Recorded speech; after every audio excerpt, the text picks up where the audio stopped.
Break के बाद सी news Bharat में एक बार फिर से आप सभी का स्वागत है। राज्यसभा सांसद और उत्तर प्रदेश के पूर्व उप मुख्यमंत्री दिनेश शर्मा ने रविवार को कानपुर में कार्यक्रम को संबोधित किया। उन्होंने सपा कांग्रेस गठबंधन पर करारा प्रहार करते हुए इसे निजी हित साधने के लिए किया गया समझौता बताते हुए कहा कि चुनाव में हार के बाद दोनों फिर अपनी ढपली अपना राग बजाएंगे। सपा, बसपा, कांग्रेस, माकपा, आप ये दल नहीं भ्रष्टाचार का दलदल है जो देश की एकता अखंडता के लिए खतरा है। देखिए ये रिपोर्ट। कानपुर में आयोजित ब्राह्मण सभा सम्मेलन का आयोजन दर्शनपुरवा में किया गया, जिसमें मुख्य अतिथि उत्तर प्रदेश के पूर्व उप मुख्यमंत्री डॉक्टर दिनेश शर्मा ने भगवान परशुराम की फोटो पर माल्यार्पण कर कार्यक्रम का शुभारंभ किया। बीजेपी राज्यसभा सांसद और यूपी के पूर्व उप मुख्यमंत्री दिनेश शर्मा ने सपा कांग्रेस गठबंधन पर कहा कि जो बुद्धिजीवी हैं और जिसको भारत की चिंता है वो इस चुनाव में भारत के भाग्य का निर्धारण करेगा। जो गठबंधन है वह दो परिवारों का मिलन है और सिर्फ चुनावी गठबंधन है, और जो बीजेपी का गठबंधन है वह राष्ट्रवादी गठबंधन है जो पीडीए का अलाप करते थे। उन्होंने पीडीए के लोगों को ही अपनी लिस्ट से हटा दिया है और जो हताश भरा विपक्ष है अब यूपी में एक सीट को तरसेंगे और यूपी की 80 की 80 सीट बीजेपी के खाते में जाएगी। वहीं बीएसपी के द्वारा अकेले चुनाव लड़ने के ऐलान पर कहा कि कोई भी लड़े, अकेले लड़े, आस पड़ोस को बुलाकर लड़े, लेकिन मोदी का मुकाबला किसी से नहीं है। उन्होंने और क्या कुछ कहा, आइए सुनाते हैं। देखिए, जो बुद्धिजीवी है और जो भारत का नागरिक है उसे भारत की चिंता है, और ये चुनाव न केवल भारत के भाग्य का निर्धारण करने के लिए हो रहा है, बल्कि ये चुनाव ये दिशा और दशा दोनों का निर्धारण करने के लिए है।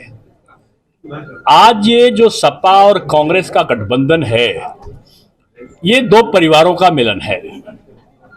बीजेपी का जो चुनावी का जो कार्य है, जो मिलन है, वो राष्ट्रवादी गठबंधन है, राष्ट्र के निर्माण के लिए है।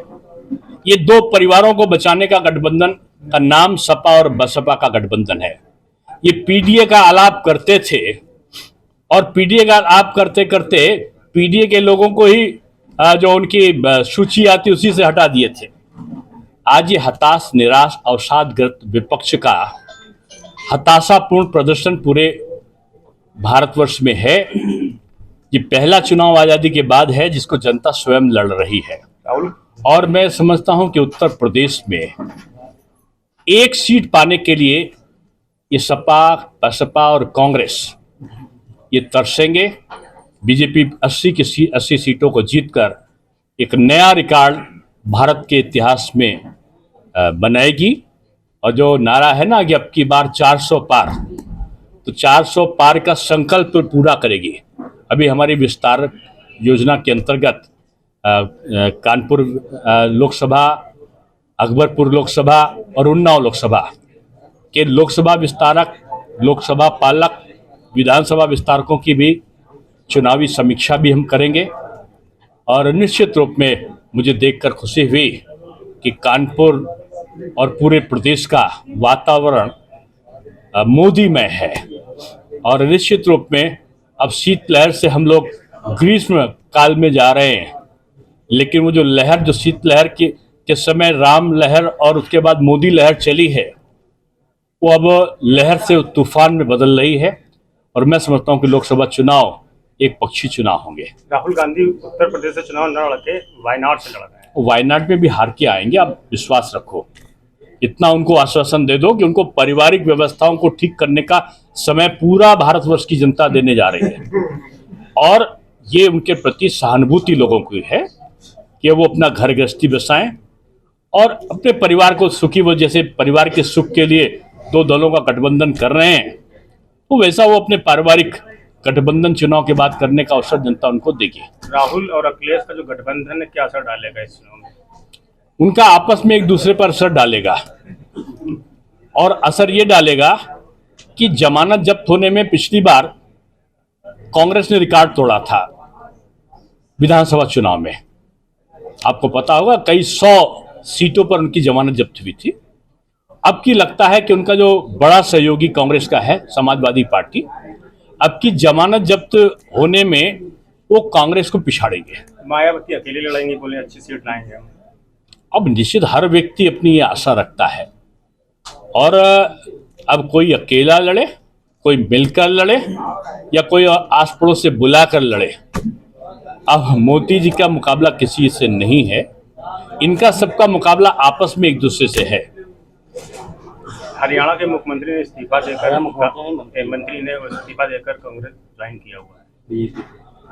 देखिए, चुनाव में इस प्रकार की कोई घटना अगर आती है तो इसको महत्व इसलिए नहीं देना चाहिए कि बहुत से लोग महत्वाकांक्षी होते हैं, और जिनको लगता है कि बीजेपी में जो अकर्मण्य होता है उसको बीजेपी में स्थान नहीं मिलता, इसकी सूचना उसको पहले से लग जाती है। तो कहीं ना कहीं आसरा देखिएगा ना अपना। बीजेपी में आपने देखा कि परिवर्तन और हर व्यक्ति को उसकी योग्यता के अनुसार कार्य का व्यवस्था होती है, तो होगी। बहुत बड़े बड़े लोग आज आ गए हैं बीजेपी में, आपने देखा पूरे देश में आ रहे लोग। तो अगर एक आधी जगह कहीं ऐसी घटना घटती तो उसको महत्व नहीं देना चाहिए। मुख्य चुनाव अधिकारी ने इस्तीफा दे दिया है चुनाव से पहले, क्या कोई दबाव था? नहीं, कोई दबाव नहीं होता। ये तो व्यक्ति की अपनी अपनी प्राथमिकताएं होती हैं। तो उसकी प्राथमिकता घर है, गृहस्थी है, आवश्यक काम है, या कुछ और है। एक सामान्य आरोप लगा रहे थे बीजेपी ने दबाव था। बीजेपी दबाव की राजनीति नहीं करती। बीजेपी दबाव, अभाव, प्रभाव के बजाय सद्भाव में विश्वास रखती है। कानपुर से सी न्यूज संवाददाता भरत पांडे की रिपोर्ट। देखा जाए तो लोकसभा चुनाव अब बेहद नजदीक है। ऐसे में भाजपा ने अपनी ब्रिगेड को जमीन पर उतारा है ताकि लोकसभा चुनाव में बीजेपी की मजबूती बनी रहे और विपक्ष का तगड़ा जवाब मिलता रहे। फिलहाल इस खास रिपोर्ट में बस इतना ही। वक्त है एक छोटे से ब्रेक का। ब्रेक के उस पार खबरों का सिलसिला लगातार जारी है। आप देखते रहिए सी न्यूज भारत।